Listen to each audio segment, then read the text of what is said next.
Hello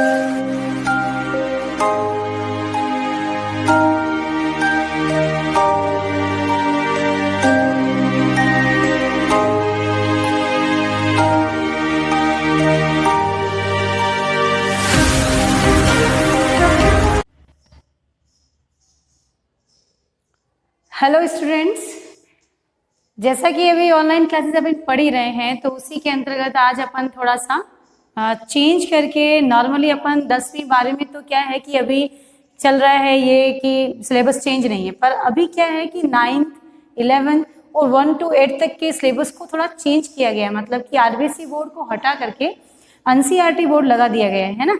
तो NCERT में क्या है बेटा कि थोड़ा सा सिलेबस को चेंज किया गया है। तो अपन 11th क्लास के वैसे तो पीछे के वीडियोस आपने देखे ही हैं, मैंने आपको एक जनरल कॉन्सेप्ट भी बताया ही गया है।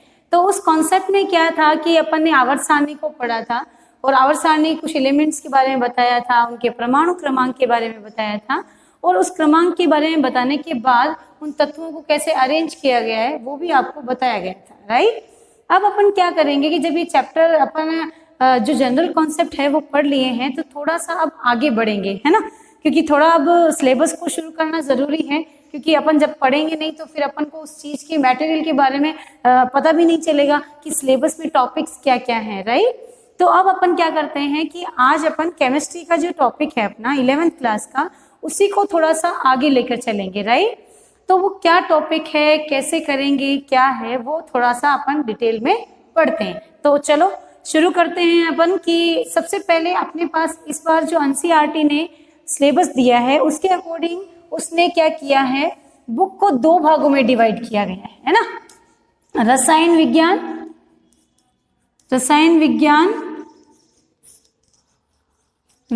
भाग फर्स्ट और रसायन विज्ञान भाग सेकंड,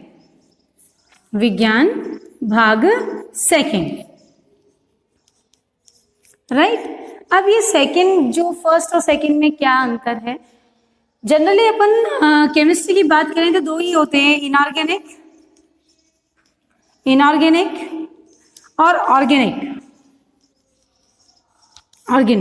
राइट। इनऑर्गेनिक केमिस्ट्री अकार्बनिक रसायन विज्ञान, ऑर्गेनिक केमिस्ट्री कार्बनिक रसायन विज्ञान, ठीक है। इनऑर्गेनिक में कार्बन हाइड्रोजन बॉन्ड नहीं होता, कार्बन के साथ में हाइड्रोजन के अलावा नाइट्रोजन, ऑक्सीजन, अदर कुछ भी हो सकता है, बट यहाँ पर कार्बन हाइड्रोजन बॉन्ड मस्ट है। यानी कि कार्बन और हाइड्रोजन जो है वो पर्टिकुलर एक बॉन्ड के अंदर अपने को दिखाई देंगे। बात समझ में आ गई होगी। तो अब अपन क्या करते हैं, आज जो अपन करेंगे, शुरू जो करेंगे आपका फर्स्ट पार्ट लेंगे। क्या है वो फर्स्ट पार्ट? रसायन विज्ञान का पहला भाग, प्रथम भाग में क्या है। तो प्रथम भाग को जब आप शुरू करेंगे तो उसके अंदर अपन देखते हैं कि इसमें जो चैप्टर है आपके वो कौन कौन से चैप्टर हैं और चैप्टर में क्या क्या है। थोड़ा जनरल इंट्रोडक्शन अपन बात करते हैं, क्योंकि कई बार क्या है, अभी ऐसा ही है कि कुछ बच्चों के पास तो बुक्स हैं, कुछ के पास अवेलेबल नहीं है, तो कोई दिक्कत नहीं है, बुक अवेलेबल ना भी हो तो भी हम आपको जो चीज अभी पढ़ा रहे हैं वो बिल्कुल बेसिक से बता रहे हैं और बुक के अकॉर्डिंग ही जो कॉन्सेप्ट आपका है उसके अकॉर्डिंग ही अपन चलेंगे। तो बुक ना भी है तो इतना टेंशन लेने की जरूरत नहीं है कि बुक आई नहीं हम कैसे पढ़ेंगे, अपन पढ़ लेंगे।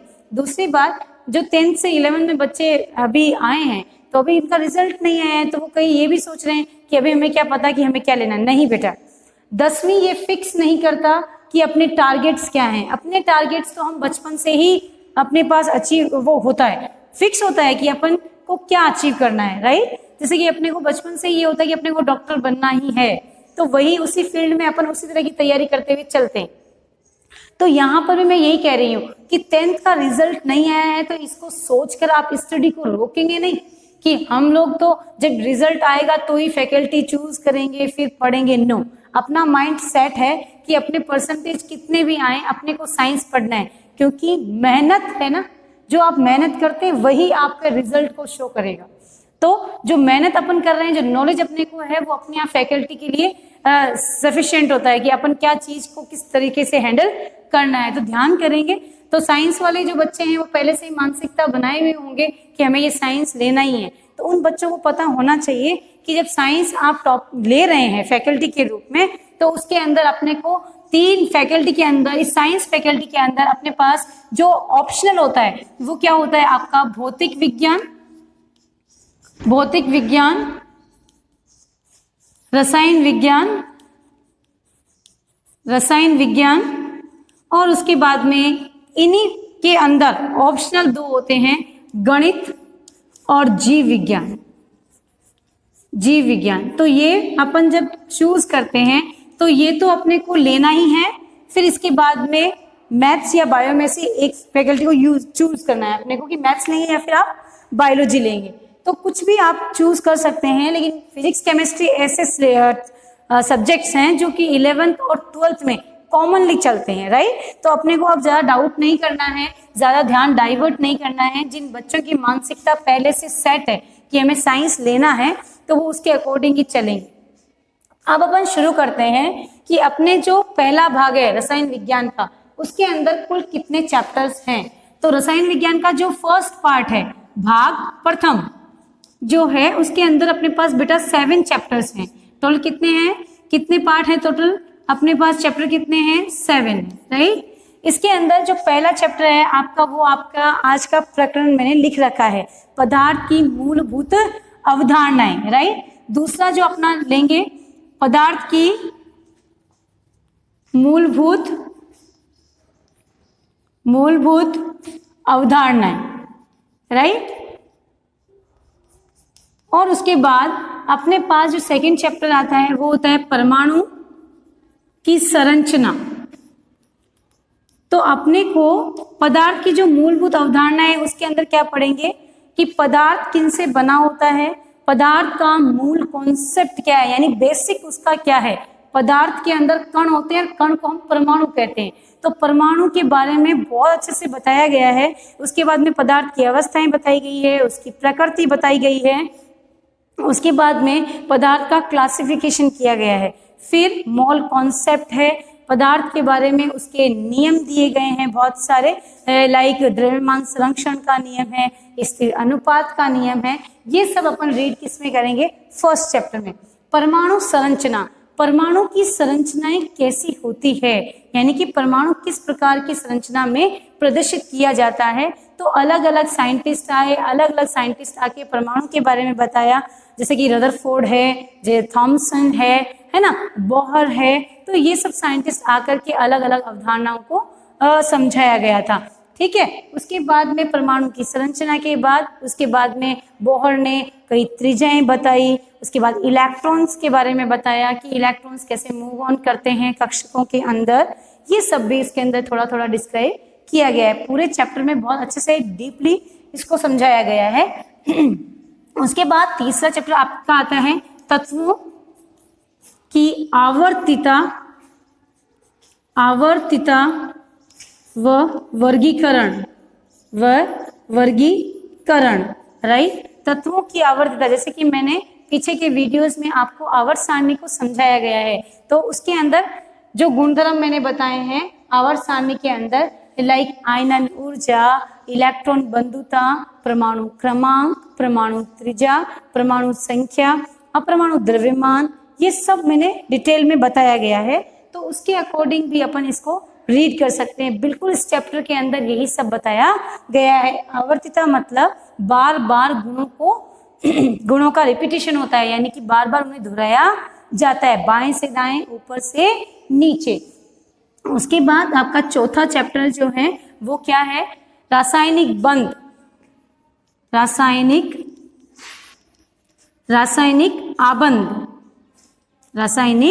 आबंध। इस प्रकार से इसको भी समझाया गया है। रासायनिक आबंध मतलब क्या होता है कि carbon like hydrogen, carbon like nitrogen, carbon like oxygen, जो इनके बीच की बॉन्डिंग होती है वो किस प्रकार की होती है, इनकी संरचनाएं कैसी होती है, और जब इनकी संरचनाओं को व्यक्त किया जाता है तो एज ए रसायन विज्ञान की थीम के अकॉर्डिंग इनको किस प्रकार से व्यवस्थित किया जाता है, इनकी संरचनाएं कैसी होती है। तो इसके लिए एक जनरल टॉपिक दिया गया है संकरण का। संकरण क्या होता है, जैसे कि 10वीं में आप पढ़कर आए हैं कि CH4 यदि आप लेते हैं तो उसके अंदर अपन क्या कहते हैं, sp3 संकरण पाया जाता है। अब एक्चुअल में ये sp3 क्या है, संकरण क्या है, ये सब अपन इसी के अंदर थोड़ा डीपली डिस्कस करेंगे। उसके बाद अपना अगला जो चैप्टर आएगा, 5वां चैप्टर बेटा, वो 5वां चैप्टर आपका होगा पदार्थ की अवस्थाएं, पदार्थ की अवस्थाएं, राइट। अब पदार्थ की अवस्थाएं क्या होती है, तो अपन जनरली ये बात करते हैं कि जो पदार्थ की 3 अवस्थाएं होती है, ठोस, द्रव और गैस। तो 11th क्लास में बेटा अपन क्या करेंगे, द्रव और गैसों के बारे में पढ़ेंगे। वहीं आप जब 12th में जाएंगे तो इसी पदार्थ की एक अवस्था होगी ठोस, जिसे जाते ही आप सबसे पहले फर्स्ट चैप्टर में ही पढ़ेंगे। तो वो क्या है, आपके पदार्थ की अवस्थाएं, यानी गैसों की अवस्थाएं। अपन गैस की अवस्था बताई तो गैसें किस प्रकार से काम करती है, उस पर दाब कैसे का प्रभाव क्या होता है, ताप का प्रभाव क्या होता है। गैसों के लिए अलग अलग साइंटिस्ट आए, लाइक बॉयल, चार्ल्स, ये सब साइंटिस्ट आकर के उसके बारे में डिफाइन किया। फिर अणुओं की जो गति होती है गैसों के अंदर, वो किस प्रकार की होती है, उसके लिए जो वर्ग माध्यम मूल वेग होता है वो किस प्रकार से निकाला जाता है। तो ये बहुत ही एक आदर्श गैस समीकरण है, उसको भी डिटेल में डिस्कस करेंगे। जो बातें मैं बोल रही हूँ आप भी इनको चेक करेंगे, क्योंकि अपन जो चीजें पढ़ रहे होते हैं वीडियो में, वही चीजों को अपने को याद भी रहना जरूरी है। नहीं तो क्या होता है, पढ़ते हैं फिर भूल जाते हैं। थोड़ा सा क्या करेंगे, खुद भी इसके लिए अवेयर होके थोड़ा सा एक्टिव होके काम करेंगे। फिर छठा चैप्टर जो है आपका इंपॉर्टेंट है बेटा, उष्मा गतिकी, थर्मोडायनेमिक्स, उष्मा गतिकी। ये क्या होती है, उष्मा गतिकी क्या है, तो इसके बारे में अपन कहते हैं कि जो उष्मा गतिकी होती है, इसमें कोई भी पदार्थ है आपका, तो वो अभिक्रिया करेगा या नहीं, इसके बारे में सबसे पहले जो अपन चीज पढ़ते हैं वो है आपकी उष्मा गतिकी। ये बताएगा कि कितने टेम्परेचर पे कौन सा पदार्थ किसी दूसरे पदार्थ से क्या करता है, अभिक्रिया करता है, जिसकी वजह से अपन क्या कर सकते हैं, उसको अच्छे से रीड कर सकते हैं। थर्मोडायनेमिक्स सबसे इंपॉर्टेंट टॉपिक है आपका, है ना। जैसे कि मैं अभी बताऊंगी कि आगे के यदि इन फ्यूचर यदि आप से नीट है, जेईई है, इनके अंदर आप जाते हैं तो 11th के कौन से टॉपिक्स हैं केमिस्ट्री में जो बहुत ज्यादा इंपॉर्टेंट होते हैं, उनके बारे में अपन डिस्कस करेंगे। उसके बाद आपका लास्ट चैप्टर है 7वां चैप्टर, जो है आपकी साम्यावस्था।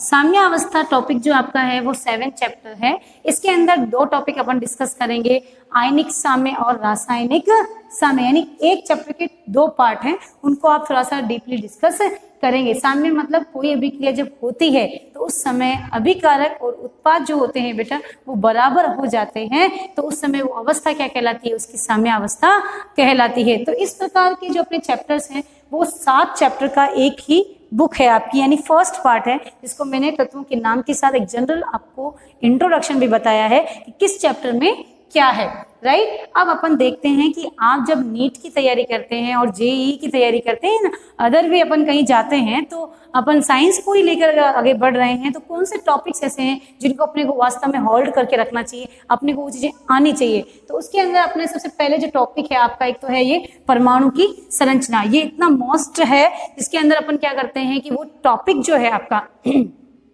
ये 11th का ऐसा बेसिक है कि फिजिक्स जो आपकी फिजिक्स है 12वीं की, उसका ही एक पार्ट है ये। दूसरा चैप्टर यदि आपने 11th में केमिस्ट्री में अच्छे से पढ़ लिया तो 12th के अंदर क्या हो जाता है, यही चैप्टर फिजिक्स में आपका क्लियर रहता है। तो एक तो ये, और दूसरा अपना है एक रासायनिक बंध, एक है आपका थर्मोडायनेमिक्स। ये 3 चैप्टर आपके ऐसे हैं जो आगे की जो डीप स्टडी अपन कहते हैं, हायर एजुकेशन जब लेते हैं तो उनके अंदर बहुत ही इंपॉर्टेंट टॉपिक्स हैं, जिनको यदि आपने अच्छे से रीड कर लिया तो ये ऐसे टॉपिक्स हैं जिनको आप कंटिन्यू कर सकते हैं आगे भी। केमिस्ट्री में ये टॉपिक्स थोड़े आपके लिए इजी हो जाते हैं, तो इनको अच्छे से करेंगे। जब पढ़ेंगे आप तो भी इनको हम थोड़ा डिटेल में ही पढ़ाएंगे, क्योंकि हायर एजुकेशन इन फ्यूचर में अपने को चाहिए, तो हम लोग भी वैसे ही उसको तैयार करते हैं। तो ये तो था आपका एक जनरल सा टॉपिक, जिसके अंदर मैंने आपको आपकी एक ही बुक का इंट्रोडक्शन दिया कि कौन कौन से चैप्टर हैं। अब अपन थोड़ा सा आगे बढ़ते हैं, चैप्टर्स की तो बात हो गई, और अपन अब डिस्कस करेंगे आपका पहला टॉपिक जो है पदार्थ की मूलभूत अवधारणाएं।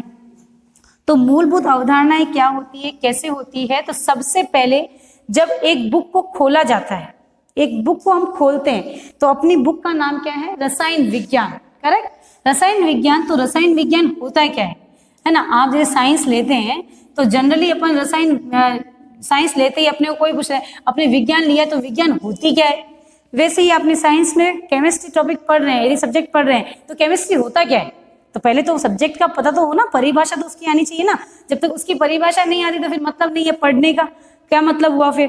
तो इसलिए रसायन विज्ञान क्या होता है, कुछ नहीं है, विज्ञान की क्या है बेटा, शाखा है। क्या है, विज्ञान की एक ऐसी शाखा है जिसके अंदर क्या होता है कि कोई भी पदार्थ है, उस पदार्थ के भौतिक रासायनिक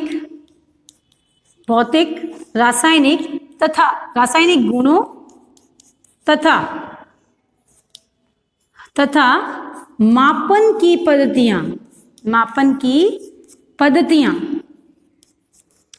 पद्धतियों का अध्ययन किया जाता है।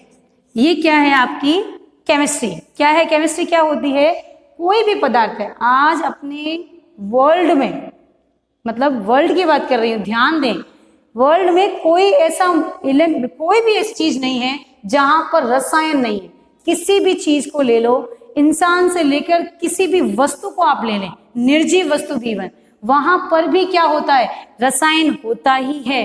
लाइक लकड़ी निर्जीव है, एक प्रकार की लकड़ी को आपने लिया तो उसमें भी यदि कोई चीज अपन देखें तो वो भी कहाँ से बना हुआ है, उसमें भी क्या है, केमिकल है, क्योंकि वो प्लांट से निकली है। और प्लांट्स में क्या होते हैं, आयरन होते हैं, मैग्नीशियम होते हैं, राइट है ना। तो वो से वहां पर भी क्या है, आपके रसायन है। अपनी ह्यूमन बॉडीज को देखो, अपन भी एक पदार्थ से ही मिलकर बने। एक कण था, उस कण में डिवाइडेशन होने से, एक सेल में डिवाइडेशन होने की वजह से एक पूरी बॉडी का क्या होता है, फॉर्मेशन होता है। तो वहां पर भी क्या है, डिवाइडेशन हुआ है। एक कण क्या है, पदार्थ कहाँ से आया, रसायन से आया। तो यही सब चीजें होती है कि अपन कहीं पर भी देखें तो बिना रसायन के कोई चीज संभव नहीं है। इसीलिए सबसे पहले अपन परिभाषा देखे हैं कि विज्ञान की वह शाखा जिसमें किसी भी पदार्थ के भौतिक व रासायनिक गुणों तथा मापन की पद्धतियों का क्या किया जाता है, अध्ययन किया जाता है। तो उसे अपन क्या कहते हैं, रसायन विज्ञान कहते हैं। तो ये थी एक जनरल सी परिभाषा रसायन विज्ञान की। उसके बाद थोड़ा सा आगे बढ़ते हैं। रसायन विज्ञान का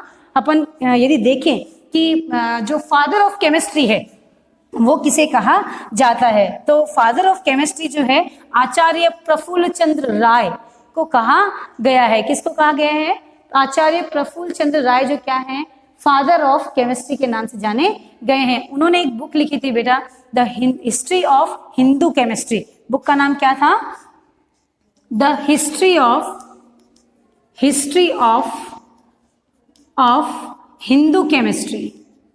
हिंदू केमिस्ट्री, राइट। ये क्या है आपकी बुक, किसकी बुक है, जो सबसे पहले किसने लिखी थी, 1901 में किसने लिखी थी, आचार्य प्रफुल्ल चंद्र राय ने लिखी थी। ये थे पितामह, रसायन विज्ञान के पितामह यानी फादर ऑफ केमिस्ट्री ने कहा जाता है। तो ये तो था आपका जनरल सा इंट्रोडक्शन। इसी के जनरल इंट्रोडक्शन में थोड़ा सा आगे बढ़ते हैं कि जो रसायन विज्ञान है उसका महत्व क्या है ना, यानी इसकी उपयोगिता क्या है। मैंने जैसे अभी कहा कि वर्ल्ड में कहीं पर भी जाओ, संसार में, इस प्रकृति में कोई ऐसी चीज नहीं जो बिना रसायन के फॉर्मेशन दे रही है, कहीं पर भी नहीं है। तो इसके अंदर ही अपन देखते हैं कि इसका जो महत्व है, यानी किस किस क्षेत्र में महत्वपूर्ण है। तो रसायन विज्ञान का महत्व रसायन विज्ञान का महत्व, तो ये महत्व कहाँ कहाँ पर यूज करते हैं, तो सबसे पहले बताया गया है कृषि के क्षेत्र में। कृषि क्षेत्र में है ना, कृषि क्षेत्र में मतलब क्या, किसान कृषि करते हैं, खेतों के अंदर अनाज को क्या बोया जाता है। तो वो जब उसको उगाते हैं तो उस समय उस मिट्टी को पहले उपजाऊ बनाया जाता है, राइट। उपजाऊ होने के बाद में ही वहां पर अनाज उगता है, राइट। तो वो उपजाऊ होने के लिए या कम समय में अधिक अनाज जो व्यापार करते हैं, तो वो कैसे प्राप्त होता है, तो उसके लिए क्या करते हैं किसान, उस जमीन को उपजाऊ बनाने के लिए या फिर उस फसल को जल्दी उगाने के लिए उसमें खाद डालते हैं।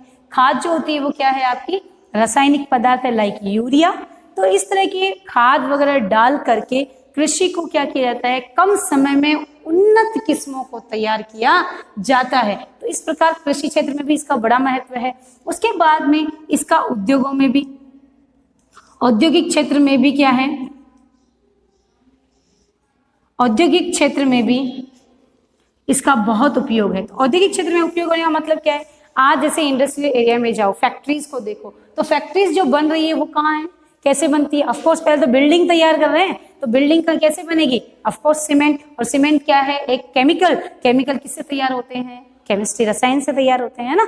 तो इस तरह से कई प्रकार के औद्योगिक क्षेत्रों में भी क्या होता है, कोई भी अपनी प्लास्टिक है ना, अपने कोई भी जैसे कि अपन ने कपड़े भी जो पहन रखे हैं उनको जैसे फॉर्मेशन दिया है, तो ये सब भी कहाँ है? फैक्ट्रीज में। ये भी एक प्रकार क्या है, केमिकल ही है। बिना केमिकल किसी भी चीज को प्राप्त करना संभव नहीं है, या यूं कहूं कि अंतिम जो कार्य है किसी भी चीज को बनाने के लिए जो पूर्ण करने वाली चीज है वो क्या है? आपका रसायन है। उसके बाद चिकित्सा के क्षेत्र में भी इसमें खूब उपयोग किया गया है। चिकित्सा के क्षेत्र में बहुत ज्यादा है, चिकित्सा के क्षेत्र में, है ना।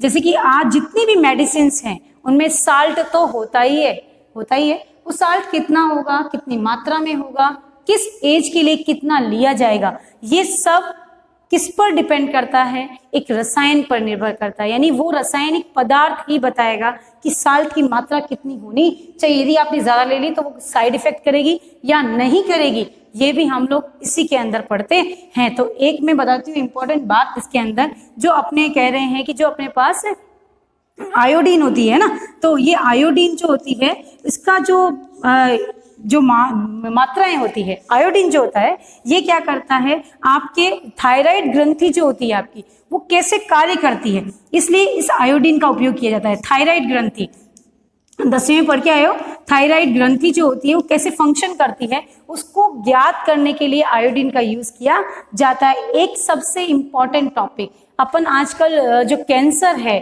उससे बहुत ज्यादा पीड़ित हैं, राइट। क्योंकि आज जनरली अपन देखते हैं कि ये जो कैंसर है वो नॉर्मली होता जा रहा है, इसकी जो आवृत्ति है बहुत ज्यादा बढ़ रही है। तो इसके लिए भी उपचार जो है वो बताया गया है कि केमिस्ट जो अपन रासायनिक पदार्थ यूज करें कैंसर के लिए, तो वो क्या करना चाहिए यूज। तो एक आता है रेडियम और कोबाल्ट। रेडियम और कोबाल्ट जो होते हैं वो कैंसर के उपचार के लिए यूज में लिए जाते हैं। तो ये तो है क्या आपके चिकित्सा के क्षेत्र में बहुत ही अच्छा यूज। ऐसा ही जीव विज्ञान के क्षेत्र में भी है ना, जीव विज्ञान के क्षेत्र में भी रसायन का उपयोग बहुत है। जैसे कि एक प्लांट ग्रोथ कर रहा है, एक जड़ से कुछ लवण को ले रहा है और लेकर के क्या कर रहा है, वो ग्रोथ कर रहा है। तो उस दौरान जड़ से लिया तो टिप ऊपर तक कैसे पहुंचा, और ऊपर से यदि पत्तियों ने कुछ लिया तो नीचे तक कैसे पहुंचा। तो उसके लिए भी बताया गया है कि प्लांट्स में भी एक पदार्थ पाया जाता है रेडियोधर्मी फास्फोरस। फास्फोरस ये एक ऐसा केमिकल है जो प्लांट्स में पाया जाता है, और वो ये बताता है कि जब जड़ों से ऊपर तक यदि कोई पदार्थ जा रहा है तो वो किस तरह से जाता है, और पत्तियों ने कुछ ग्रहण किया है तो वो नीचे जड़ तक कैसे पहुंचता है। तो ये कुछ चीजों में इसका महत्व था। तो ये था रसायन विज्ञान के महत्व के बारे में। तो ये था आपका एक जनरल सा इंट्रोडक्शन। अब अपन जो कॉन्सेप्ट है उसको आगे बढ़ाएंगे नेक्स्ट वीडियो के अंदर, जिसमें क्या होगा, द्रव्य की प्रकृति, उसका क्लासिफिकेशन।